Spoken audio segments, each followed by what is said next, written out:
Hermanos, pues gracias por su invitación y vamos a la lección.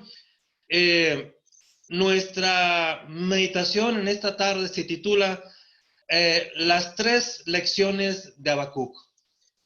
Hermanos, los tiempos que estamos viviendo son difíciles. Eh, la historia es cíclica.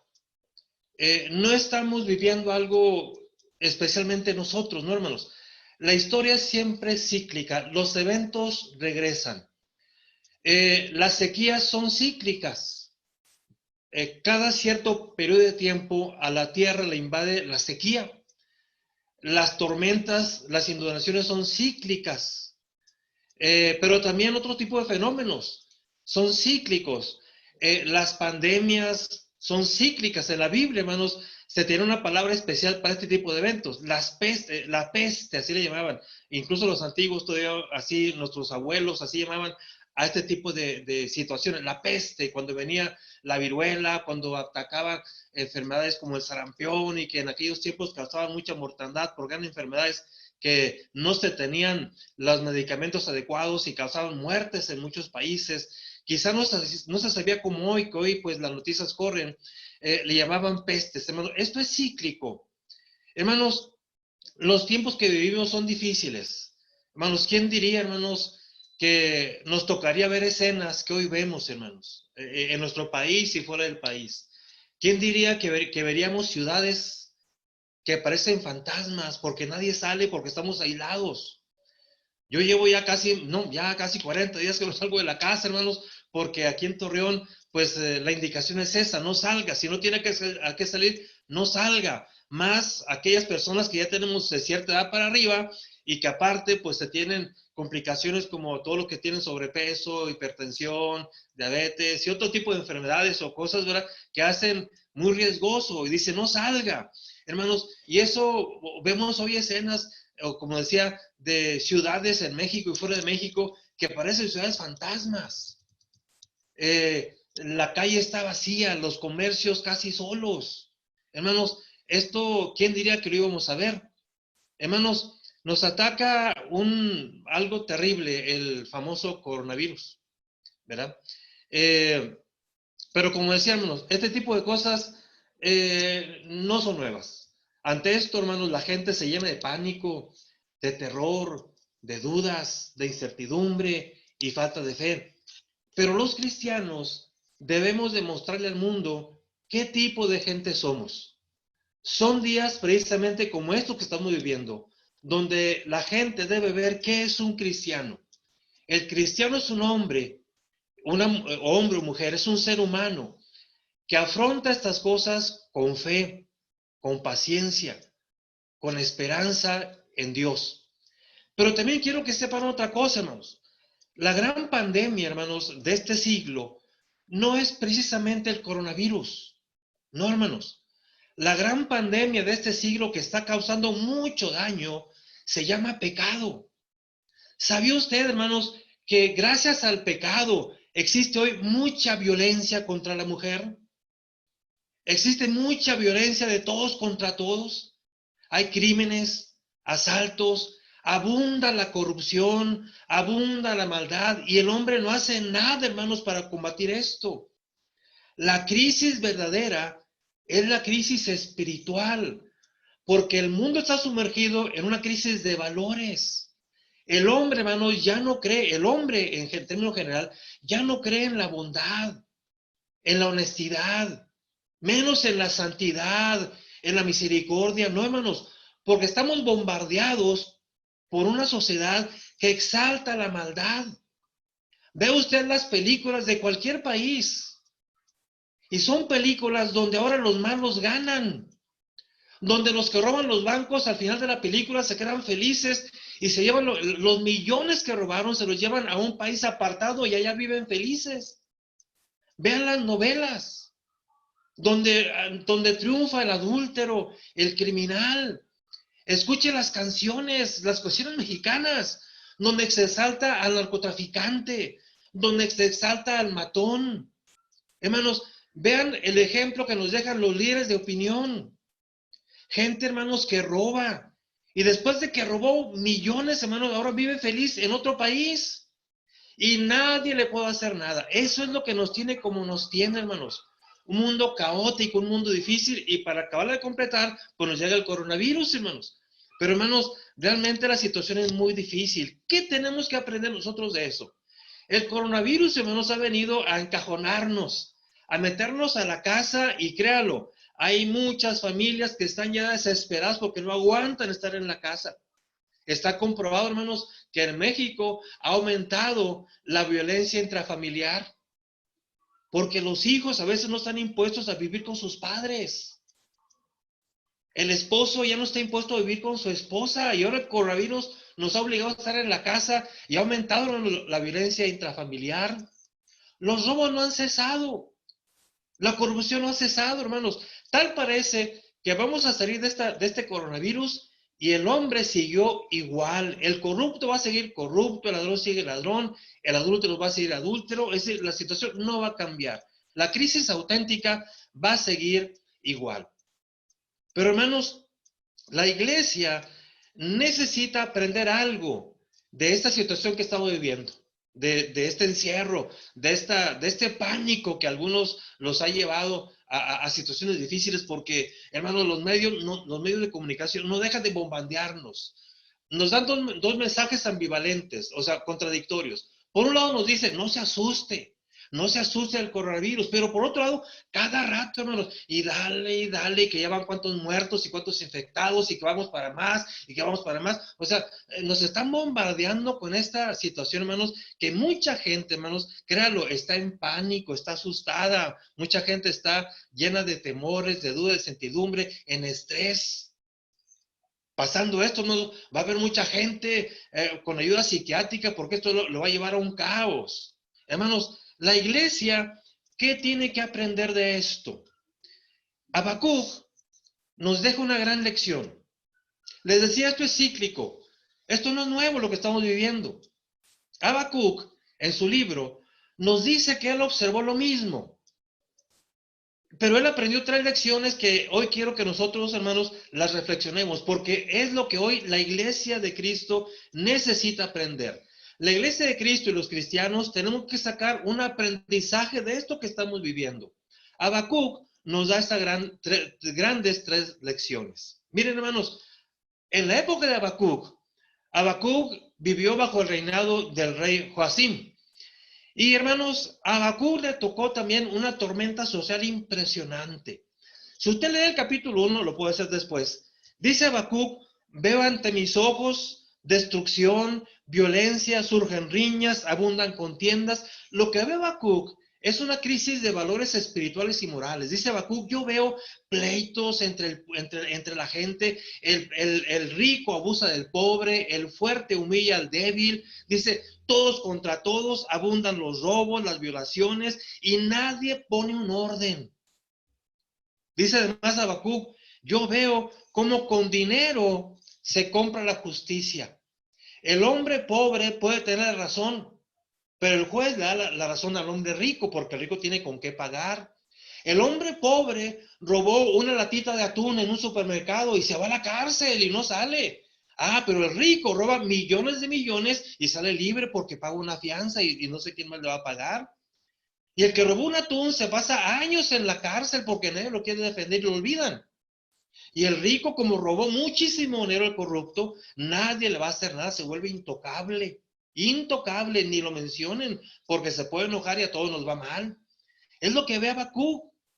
Dice, esta sociedad, y está hablando del pueblo judío, está terriblemente perdida, veo crisis de valores. ¿A dónde vamos a dar? El impío acosa al hombre justo y la justicia se vende al mejor postor.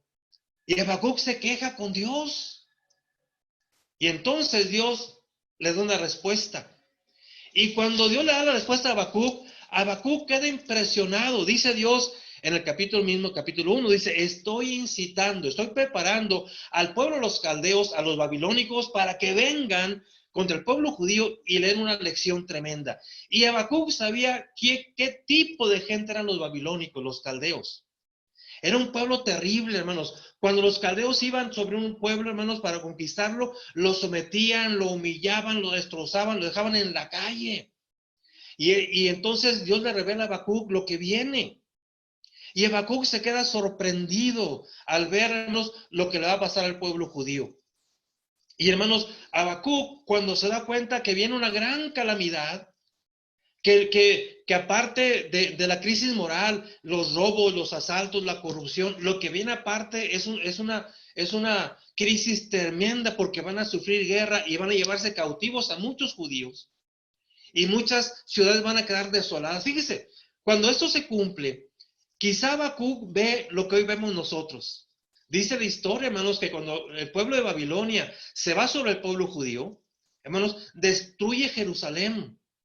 Y los pueblos cercanos a Jerusalén quedan desolados porque estaban de esclavos y los que no estaban de esclavos se murieron y queda poco sobreviviente. Quedaron muchos pueblos como pueblos fantasmas.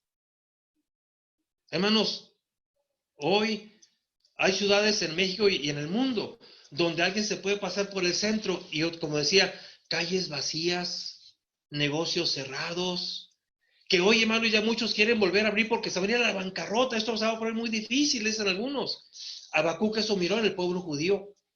Esto va a ser un desastre. Pero entonces Habacuc, hermanos, cuando él sabe que vendrá un desastre sobre el pueblo judío, terrible, nos da una gran lección y en una exclamación, hermanos, él nos da tres grandes lecciones. ¿Qué aprendió Habacuc cuando viene la crisis, cuando viene la carestía, cuando viene el hambre, cuando viene la soledad, cuando hay que estar encerrados porque el enemigo está acosando y no podemos salir ni a comprar comida? Además, no hay comida. ¿Qué aprendió Habacuc? Quiero que lo leamos y que de aquí desprendamos tres lecciones que hoy los cristianos debemos aprender porque estamos pasando crisis. Y la crisis no es solamente el COVID que nos tiene encerrados y que está causando ya problemas económicos, empresas que se cierran, negocios que ya no pueden sostenerse, familias que ya no tienen dinero, en fin, y un futuro incierto, hermanos. ¿Qué debemos de aprender? Dice Habacuc, capítulo 3. Vamos a leer, no puedo leer todo el libro, quiero leer nada más esto, lo que nos vamos a pasar, dice Habacuc 3, 17 y 19, dice, aunque dice, quisiera leer mejor desde el verso 16, dice, oí y se conmovieron mis entrañas. O sea, cuando Habacuc oye por parte de Dios lo que va a venir, esa crisis espantosa que viene sobre el pueblo judío, dice, oí y se conmovieron mis entrañas, temblé por dentro, como temblamos hoy, hermanos, cuando nos dicen que la cuarentena va a seguir, cuando dicen por televisión que hay negocios que ya no van a poder continuar, que hay maquilas que van a cerrar y que se va a poner difícil. Dice Habacuc, cuando oí lo que Dios me reveló, dice, se conmovieron mis entrañas y a la voz temblaron mis labios, temblé todo, me impactó lo que venía. Dice, pudrición entró en mis huesos y dentro de mí me estremecí. Si bien estaré quieto en el día de la angustia, cuando suba al pueblo el que lo invadirá por sus tropas. Dice, pero fíjense lo que dice el verso 17. O sea, yo me estremecí al saber lo que vendría, algo espantoso, pero dice el verso 17, dice, aunque la higuera no florezca, ni en las vides haya frutos, aunque falte el producto del olivo, y los labrados no den mantenimiento, y las ovejas sean quitadas de la majada, y no haya vacas en los corrales, dice, con todo, yo me alegraré en Jehová, y me gozaré en el Dios de mi salvación. Jehová es el Señor, es mi fortaleza, el cual hace mis pies como de siervas, y en las alturas me hace andar. Fíjense, hermanos, qué hermosa lección nos deja Habacuc. Dice Habacuc, en los tiempos que vienen, dice, la higuera ya no va a florecer. Pero aunque yo vea la higuera ya seca por la sequía, y las vides no haya fruto, y no haya producto en los olivos, dice, y aunque en el campo ya no haya frutos, y ya no haya ovejas, y no haya vacas en los establos, dice, cuando yo vea esto, aún así, dice, yo me voy a alegrar en Jehová porque Él es mi Salvador. Aquí está, hermanos. Hay tres grandes lecciones que Habacuc nos deja. Hermano, qué gran carácter de Habacuc. Dice Habacuc, Señor, yo te prometo una cosa. Cuando esto pase, venga la crisis, y yo salga a la calle y vea los árboles secos, sin fruto, y me asome a mi campo y vea que en el campo ya no hay producto de labranza, y cuando vaya a mi establo y vea que ya no hay vacas porque todas se murieron por la sequía, ni hay ovejas, y cuando me siente a la mesa y no haya comida, dice, Señor, ahí te voy a amar, porque tú eres mi Salvador. Hermanos, cuando hoy salgas por la calle de tu ciudad y veas escenas tristes, veas supermercados con poquita gente porque no permiten entrar mucha gente, y veas otros negocios cerrados porque ya no pudieron con la crisis. Cuando pasas por un hospital y veas el hospital lleno de gente de coronavirus que dicen que está muriendo. Cuando pasas por una placita, la placita está sola porque no hay nada. Cuando la empresa en la que trabajas esté a punto de cerrar y que te paguen nada más la mitad del salario, que te digan, no sabemos cuánto vamos a aguantar y quizás esto se cierre. Dice Habacuc, cuando veas eso, dice, confía en Jehová y dile, Señor, cuando esto pase, yo te voy a amar. Hermanos, podremos hacerlo. Podemos decirle a mi Señor, Señor, cuando el coronavirus no se quiera ir y que por consecuencia de él cierren más empresas, y cuando los supermercados estén más vacíos, y cuando no llegue dinero a mi casa porque la empresa en la que trabajo ya está a punto de cerrar, le podemos decir al Señor como Habacuc, Señor, yo te voy a amar. Hermanos, Habacuc lo que ve es un país desolado, sin agricultura, sin ganadería, sin comercio, un país desolado, sin dinero, un país desgastado donde no hay cosechas, no hay ganado, no hay carpintería, no hay herrería, no hay dinero. La crisis está terrible y dice Habacuc, yo te voy a amar. ¿Podremos decir lo mismo? Señor, cuando me siente a mi mesa y vea que ya hay poquito alimento, cuando abra mi refrigerador y vea que me queda ya muy poquita comida, cuando me asome por la ventana y vea mi carro que ya no tengo para la gasolina por la crisis que estamos viviendo, podremos decirle, Señor, ahí yo te voy a amar. La iglesia, hermanos, en esta declaración de Habacuc, tiene 3 grandes lecciones que debemos aprender hoy. Porque si no las aprendimos hoy, ya no las aprendimos, hermanos. Porque estos días son especiales para este aprendizaje. Y lo que hoy no aprendamos, ya no lo aprendimos en otras situaciones que se deben a presentar. ¿Qué nos enseña Habacuc? Primer gran lección. Habacuc, lo primero que dice, Señor, voy a hacer honor a mi nombre. Yo llevo un nombre y voy a actuar conforme al nombre que tengo. Por eso dice, yo te voy a amar. ¿Saben qué significa Habacuc? Habacuc significa abrazar. Y dice Habacuc, Señor, cuando pase todo esto, yo te voy a abrazar y no me voy a separar de ti. ¿Sabe, hermanos, qué significa abrazar? Obviamente con los brazos, ¿verdad? Abrazar viene de brazos. ¿Sabe por qué el ser humano abraza? Hay 3 razones por las cuales los seres humanos abrazamos. Abrazar es algo exclusivo del ser humano. Los animales no abrazan, no pueden abrazar. Ni los simios, aunque se parecen físicamente, morfológicamente, no pueden abrazar. Menos los cuadrúpedos, no pueden abrazar. Abrazar es algo exclusivo del ser humano. Hay 3 cosas que manifestamos cuando abrazamos. Cuando abrazamos, lo primero que demostramos es confianza. ¿Sabía usted que el saludo en tiempos antiguos era de lejos? Y en la época de Abraham, el saludo era de muy lejos, se venían saludando quién eres, cómo te llamas, qué es tu papá, cómo se llama tu mamá, desde lejos. Porque en aquellos tiempos, hermanos, no había confianza, cualquiera te podía asaltar. El saludo era de lejos. El saludo se fue acercando a medida que hay confianza. ¿Sabía usted que el saludo de mano, así de mano, apareció mucho tiempo después? ¿Y sabe por qué es con la mano derecha? Porque cuando alguien saludaba un estadio con la mano derecha, significaba que la mano derecha, que es para la espada, estaba ocupada saludándote. Y eso implicaba que, mira, te demuestro confianza, te doy mi mano derecha, dame tú tu mano derecha. Por eso el saludo era con la derecha. Porque con la izquierda no puedo, es difícil agarrar un cuchillo y atacar. Te doy mi derecha, ese es el saludo. Pero lo último fue el abrazo. ¿Sabe por qué? Porque al abrazar extiendes tus brazos y dices, mira, no traigo armas.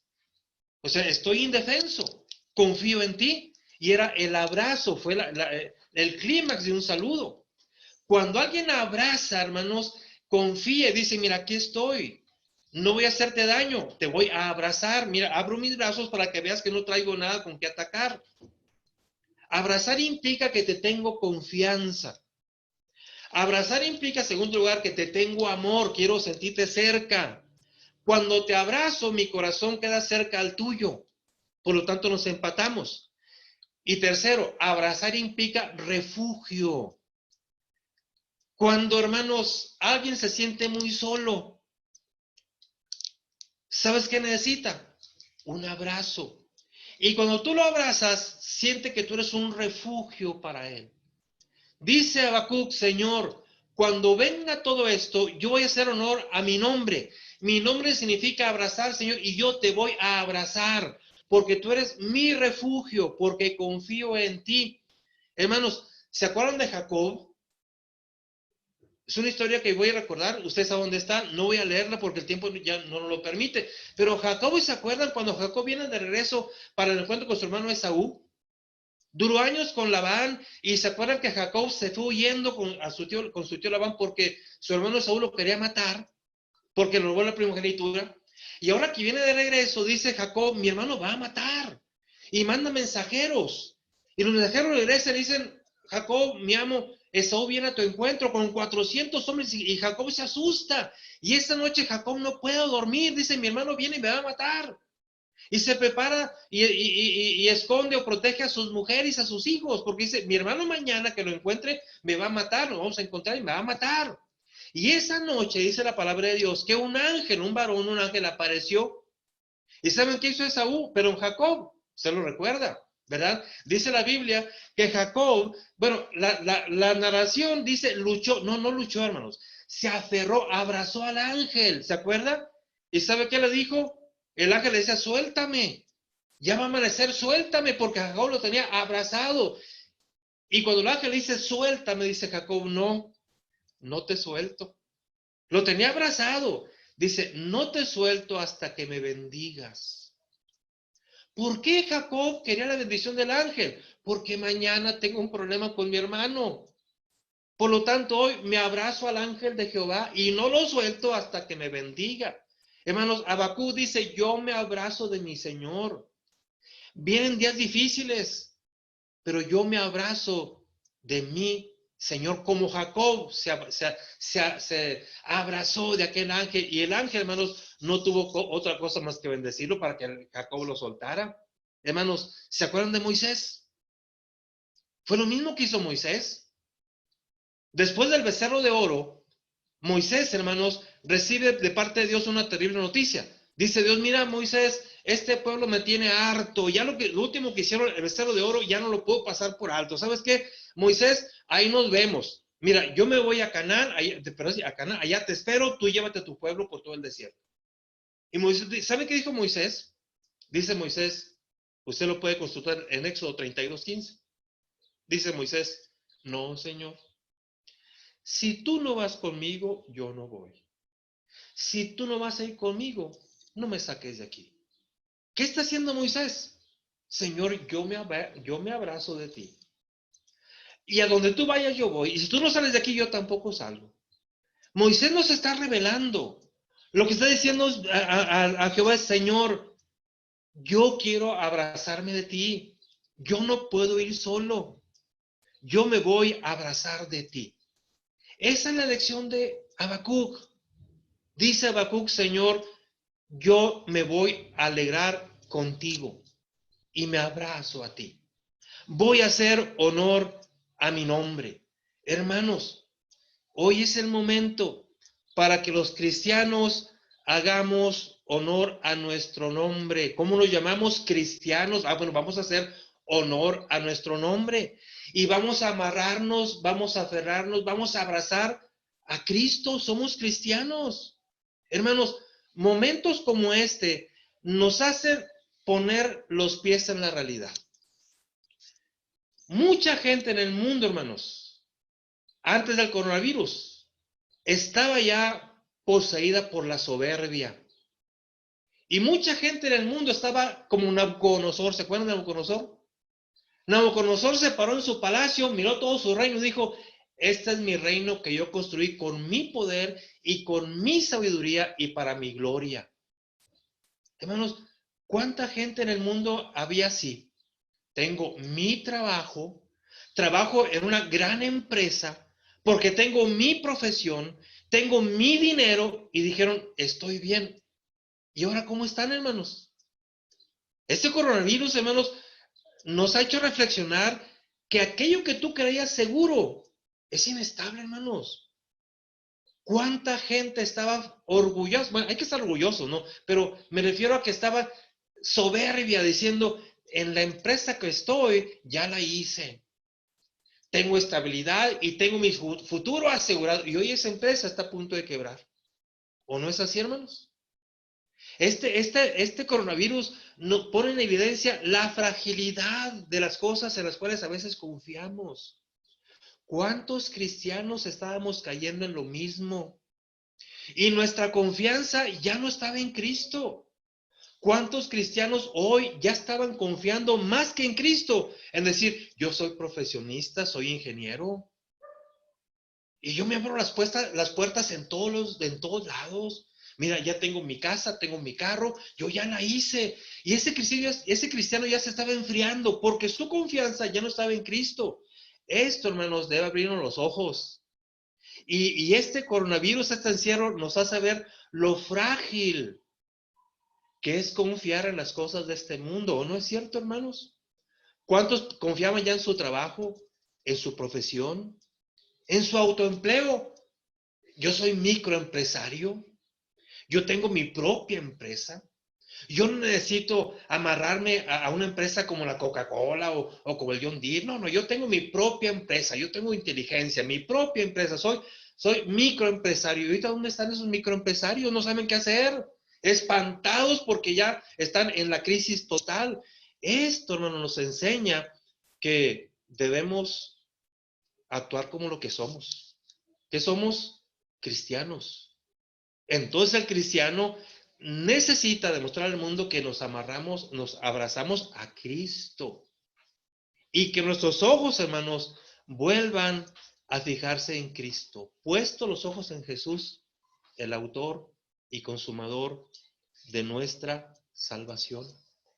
¿A quién se abraza? ¿Se acuerda? Dije en tres situaciones: cuando se confía, cuando se ama y cuando se busca un refugio. Hoy es el momento que la iglesia de Cristo, esas congregaciones que ya confiaban tanto en la cantidad de miembros que tenían, somos tantos miembros en mi congregación, ofrendamos tanto a la semana, ya le hicimos, ya compramos un nuevo edificio, y hoy, hermanos, nos enseña que no puede ser así. La iglesia de Cristo y el cristiano hoy debe entender que vamos a actuar como lo que somos, cristianos, y que nuestra fe está en que abrazamos a nuestro Señor Jesucristo, porque Él es mi confianza, al que amo, y es mi refugio, porque Él es mi Señor. Esa es la primera gran lección que Habacuc nos deja. Y es, hermanos, lo que hoy debemos aprender. Todo lo demás es efímero. Todo lo demás, hermanos, es construir nuestra casa sobre la arena. Que viene cualquier crisis y la puede destruir. Solamente cuando nuestra vida está fundamentada en la roca que es Cristo, podrán venir cualquier situación, pero estoy abrazado de mi Señor Jesucristo. Primera lección que Habacuc nos deja: voy a hacer honor a mi nombre. Me llamo Habacuc Y Habacuc significa abrazar. Y yo voy a abrazar a mi Señor porque lo amo a Él, porque confío en Él y porque Él es mi refugio. ¿Cómo nos llamamos? Cristianos. Entonces, ¿qué hace un cristiano?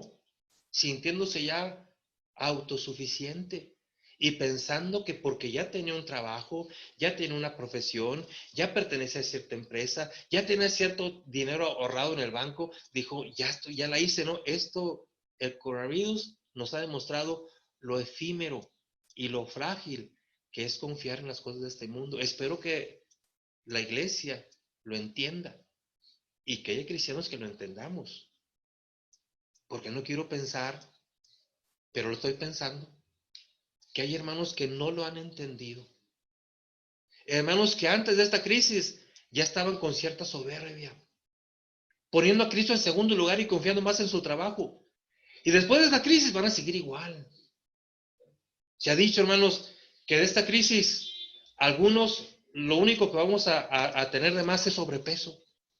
Pues sí, hermanos, ya llevamos casi 40 días encerrados nomás comiendo y algunos no vamos a cambiar nada.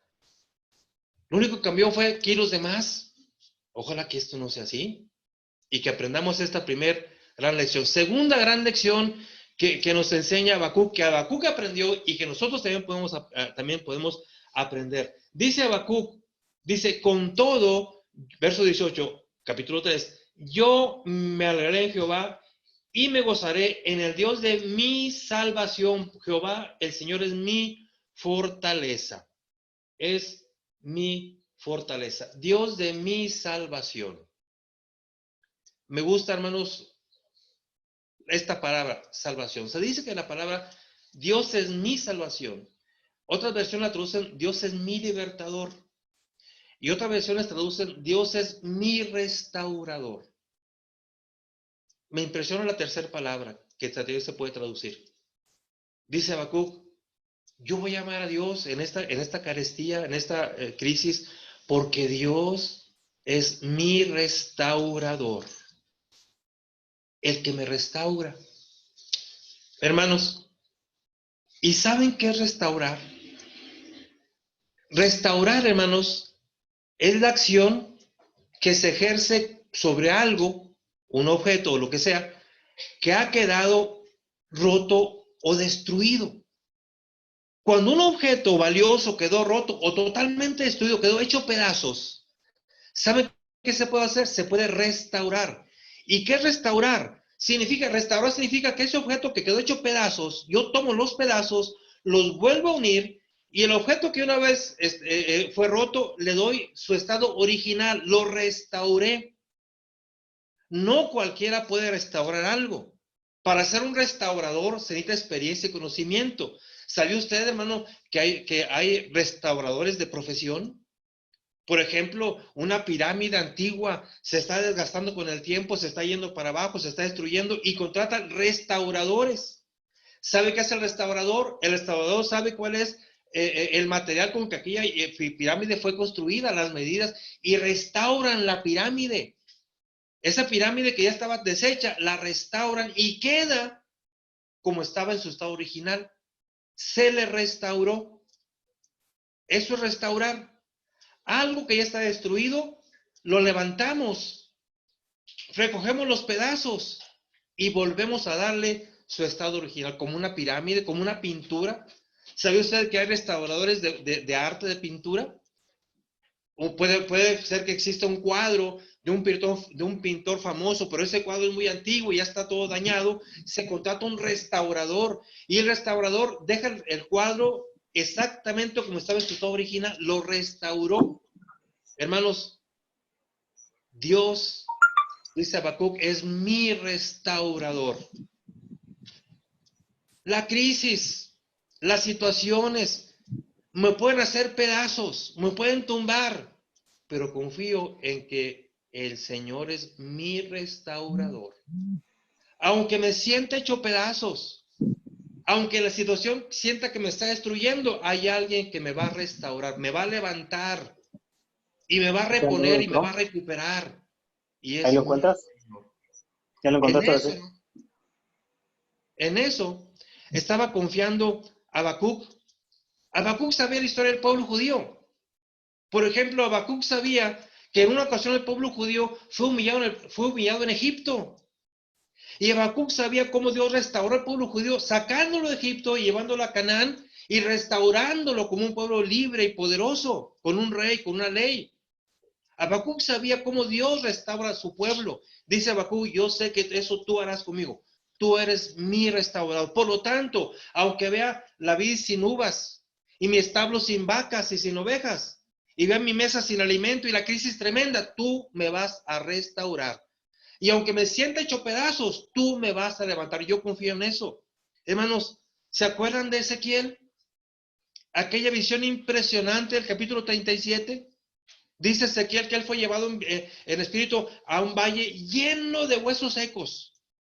Y Ezequiel se quedó impresionado. Dice, eran huesos humanos secos, pero tan secos que estaban porosos. Y entonces se le preguntó a Ezequiel, ¿tú crees que estos huesos van a poder vivir de nuevo? Dice Ezequiel, Señor, tú sabes. Y entonces oye una voz que dice, Ezequiel, predícale a estos huesos secos.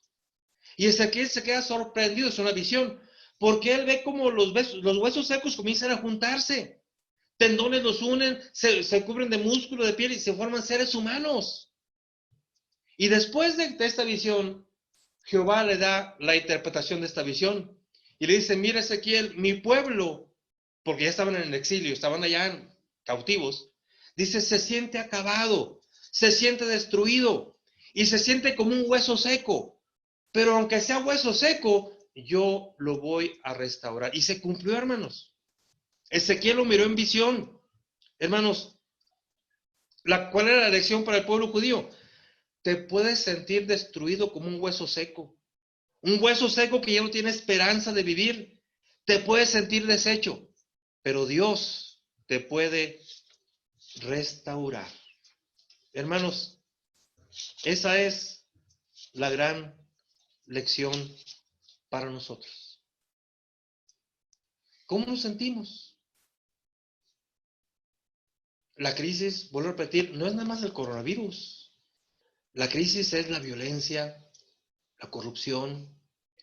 La sociedad exalta al corrupto, al violento, le componen corridos, le hacen películas, le hacen novelas, lo exaltan.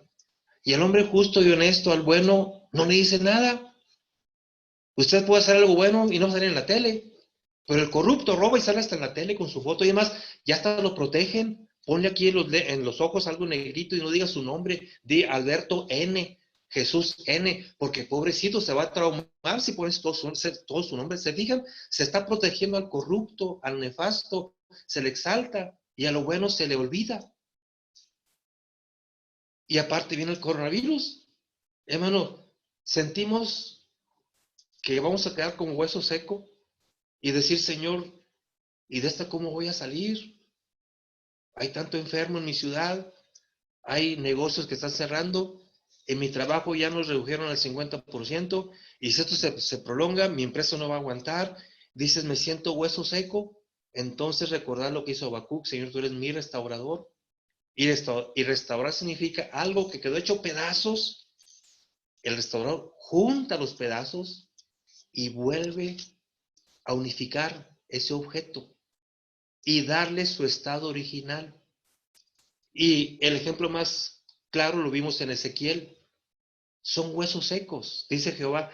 Así se siente mi pueblo judío ya en el exilio, como hueso seco que nunca va a volver a levantarse, dice Jehová. Yo los voy a levantar. Hermanos, ¿podremos confiar en Dios y en nuestro Señor Jesucristo? Abrazarnos a Él y decir, Él es mi restaurador, en Él confío. Y pase lo que pase, estaré confiando en Él.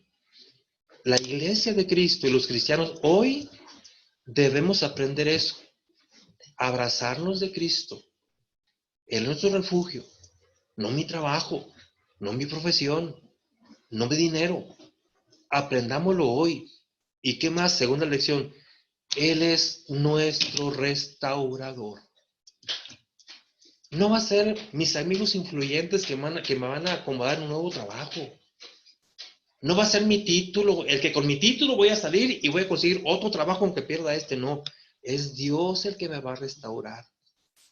Lo demás es secundario, puede afectar, puede influir, pero mi motivo principal es el Señor. La iglesia debe aprender esto hoy y enseñarlo a nuestros jóvenes para que también lo vivan. Y por último, hermanos, la última lección que aprende Habacuc, dice Habacuc 3:16, voy a leer la versión, una versión dice, pero yo espero con paciencia el día en que la calamidad vendrá sobre la nación que nos invade.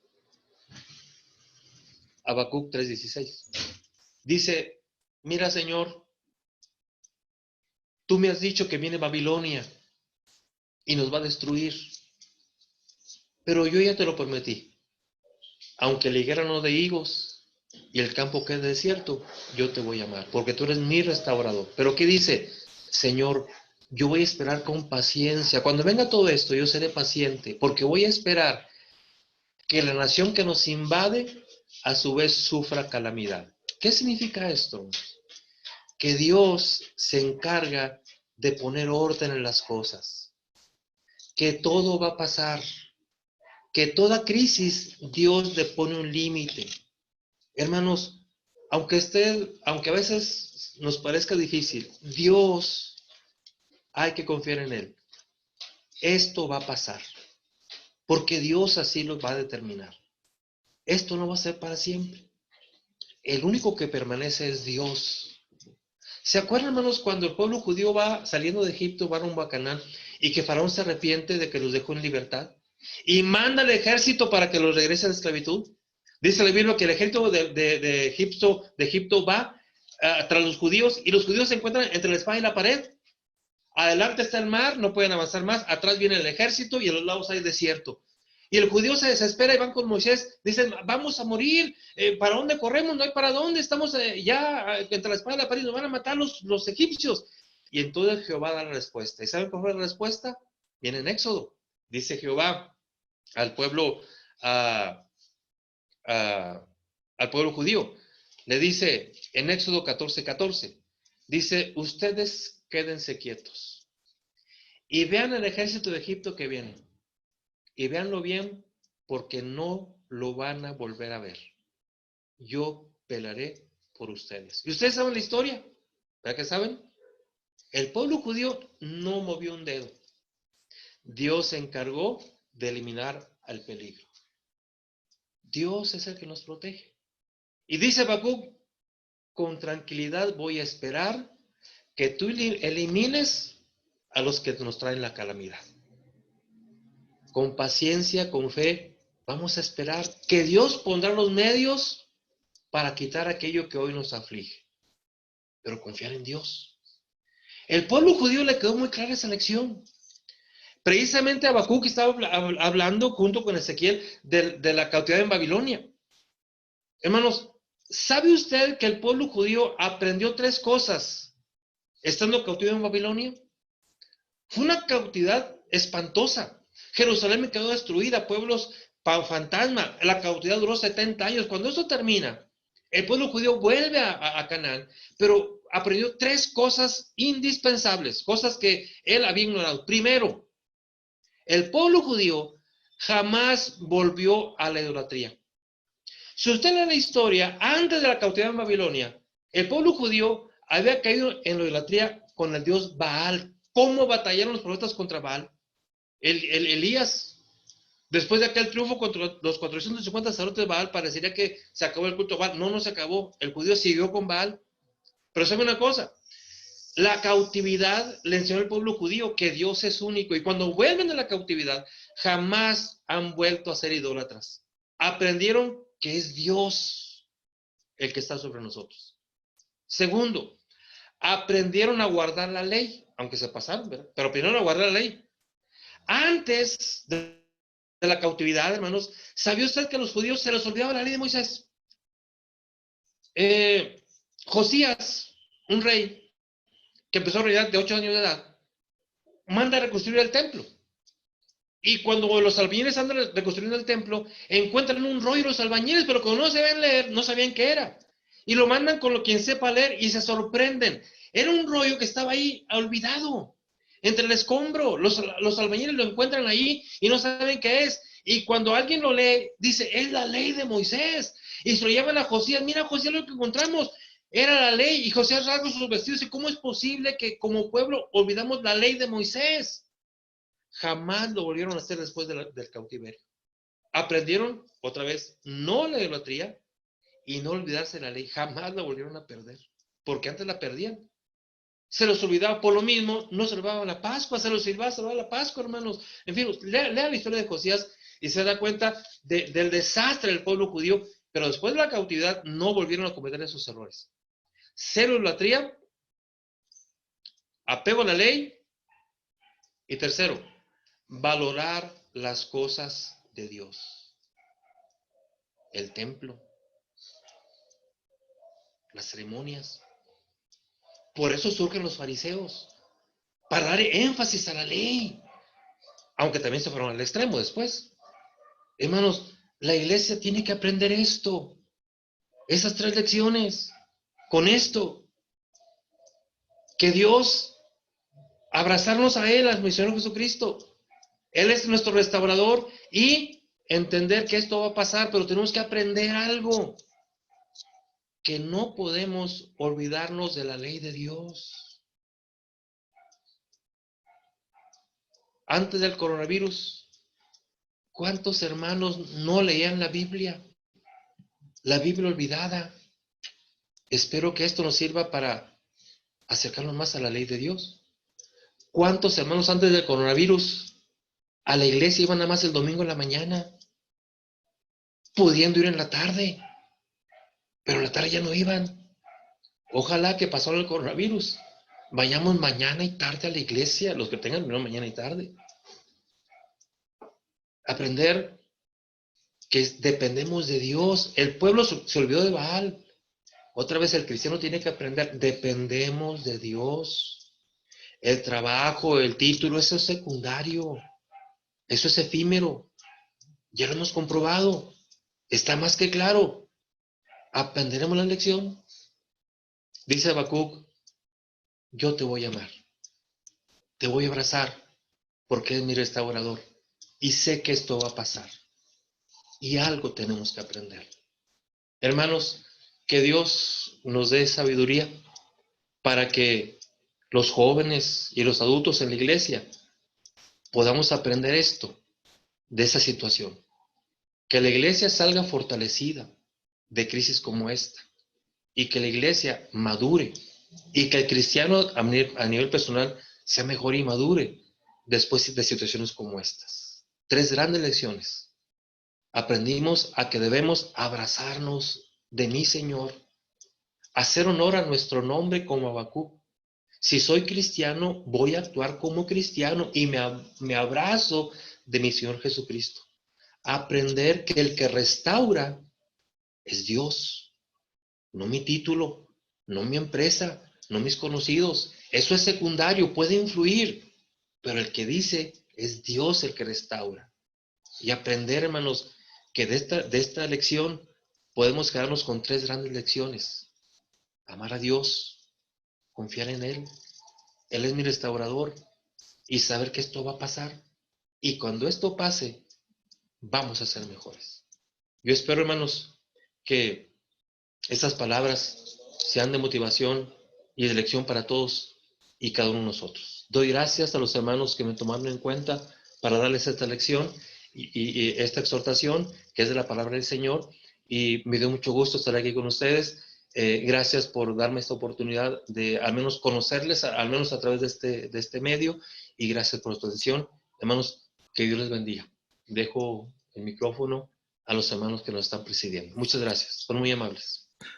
Agradecemos a nuestro hermano Amaya, quien nos ha traído el